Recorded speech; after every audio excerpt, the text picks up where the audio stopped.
বলছি আমি। ইসলাম মানে কখন শান্তি বন্ধু আমার, কখন শান্তি? একটা কথা বুঝলেন, ISLAM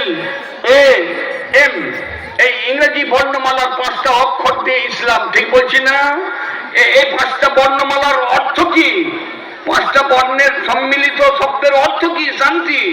ভেঙে ভেঙে এক একটা অক্ষরকে যদি এক্সপ্লেনেশন করি, এর ইন্টারনাল এক একটা দিক নির্দেশনা আছে। কিরকম?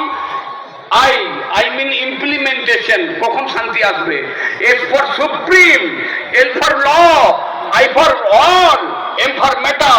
তাহলে এর মিলিত অর্থ কি দাঁড়ালো? হিউম্যান লাইফে একটা মানুষ সুপ্রিম লকে যখন ইমপ্লিমেন্ট করবে জীবনের প্রত্যেকটা বিষয়ে, তখন ইসলাম মানে শান্তি, তার আগে নয়। আপনি বলুন, আপনি আপনার ব্যবহারিক জীবনে ইসলামকে মেনে আমরা সুদকে না বলতে পেরেছি, ঘুষকে না বলতে পেরেছি, হত্যাকে না বলতে পেরেছি, ধর্ষণকে না বলতে পেরেছি, মদকে না বলতে পেরেছি, কোরাপশনকে না বলতে পেরেছি, ব্যভিচারকে না বলতে পেরেছি? কি পেরেছি? যদি পারি তাহলে ইসলামকে আপনি মেনেছেন। কারণ যে কটা বিষয় বললাম নট পারমিটেড, ইসলাম একটাও পারমিট করে না। আর এগুলোর সঙ্গে